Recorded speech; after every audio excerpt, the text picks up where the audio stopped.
Have you ever had a near-death experience?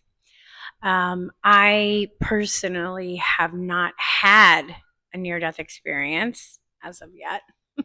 Maybe I will, maybe I won't. I don't know. But I have been listening to more and more people explain what it's like having one. And it's really, really fascinating. And I'm curious if, for those who are listening, and if you are following my videos and my little talks, I really appreciate it. I would love it if you would like and you would subscribe, so that more people could hear, the things that I'm talking about. Because this is, I believe, where we're going. I think collectively we're going to places where we're going to be connected with people on the other side, where we're going to be more telepathic, where we're going to be seeing things from other realms more and more. Now, I've had those experiences one at least 3 times. So, yeah, so that I've actually had, and I notice I see things a lot more. The more I talk about this, the more I'm doing this stuff, I'm seeing things more. I'll see things out of the corner of my eye all the times. A movement, someone's there. I'll feel a presence. Just last night, I felt the presence in my bed, on the bed.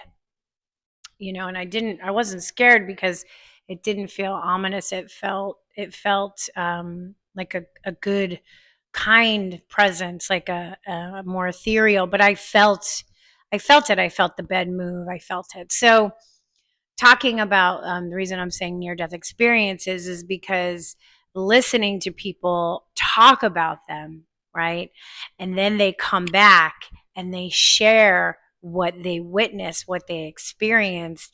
You cannot deny the validity of this soul is really who we are, and we're just housing in a body temporarily. This body, this personality, this life as me right now is temporary. And I'm trying to make the best of my life right now as it is, as Melisa Caprio and who she is, right? But my soul, the essence of who I am, gets to go on. And that is really, really exciting because I don't know, I think I have mentioned it. I'm sure I've shared it. Um, that I see my sister who died 3.5 years ago every day, every morning in my meditation. She joins me. I see all of the animals who have passed over. If I want to, if I call them, they come. I see them. I see my grandmother, and my aunt who I was close to, and my uncle who I was close to. If I call them, they step forward. I have one of my spirits guide shows up, is a dragon, and every day, right? I haven't had experiences of other people's loved ones or anything like that. I don't know if it's just that I'm in such a deep meditative trance that I'm connected, right, to that, and it's through, because it's personal to me. I don't know how that's going to work the more I do it, but it's been fascinating. So I know my soul is real, and I know I have an inner knowing that when this body is ready to go and it drops, that my consciousness will go on. And what that looks like, I don't know. That I don't know for sure, but I am comfortable in that knowingness that there is more to this. But the reason that I'm saying about the near-death experiences is because if you watch some of these videos, and all you have to do is hit YouTube, and you'll or watch some channels, and you'll see a million people talking about it, and there's a million books about it. It's fascinating hearing other people's experiences and how similar they sound to each other and how profound they are. And I don't think that it could even be represented in words what that is like.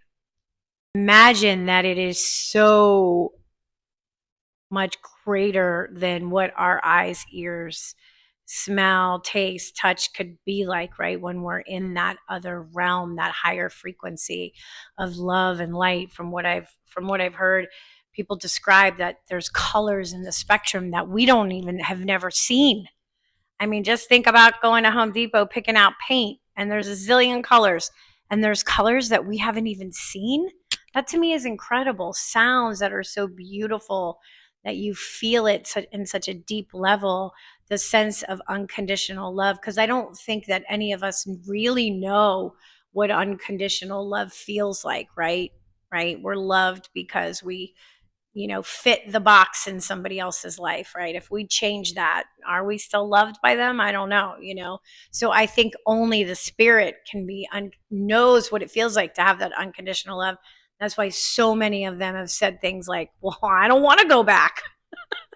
like I like it here. Why do I have to go back? And many of them have been told it isn't your time. It's not your time. So why were they given that? Why were they given that gift to share that story with us? It is because us hearing those stories is opening us up to the possibilities of what is out there that we have no idea about. So many of us are so closed off in our little worlds of what we think we know and what we can see and what we can hear and what we can touch and taste. And I'm telling you, there is so much more than that. Other senses that are just coming online are opening up in a huge way. So that's why my focus is on this work. My focus is on let's connect in deeper ways. Let's co-create the world that we want, right? Because it is a projection. And I've talked many times about that, of we're projecting onto the world where we've been, what we've thought, where we are energetically, but we're changing. And by changing is by hearing these stories, right? Having your own personal experiences. Okay. I've also been doing this meditation at night where I'm trying to have an astral travel experience. I haven't had it yet. I feel tingly a lot. I feel like I'm almost there. It hasn't happened quite yet. Believe me, I will report if it does, because I want to see what that feels like, right? Like I'm ready to, have these instantaneous, I want to go. My friends said to me, well, where would you go? And I said, I want to see the Northern Lights. That's the first place I would go. I want to be able to go there instantaneously. And listening to the telepathy tapes and how these people can go remote travel and telepathic, it's possible. So if it's possible, yeah, I am all for it. So anyway, the reason I started with near-death experiences is just to kind of, because I know people are very interested in that. So, if you start watching some of those videos and you start to see people's experiences, it opens you up to the possibilities of, well, what else is possible, right? What else can we do? What else are we just starting to see happen, right? And also, things have to happen. Old paradigms have to crumble for this new stuff to happen, and new energies to come in. The old has to die away. So that's also why we're seeing a lot of what's happening in the world, right? Because there's no room for that anymore. We're evolving. It's exciting. It is exciting. All right. I will see you guys next time. I would love it if you would subscribe, if you would comment. If you've ever had an experience with a near-death experience and you feel comfortable to share, I would love to hear your experience. I also have a show, and you never know where that could go, right? Like maybe we can have an interview where we talk about it on my show. So fascinated with it. Okay. I'll see you guys next time and have a wonderful one. Bye.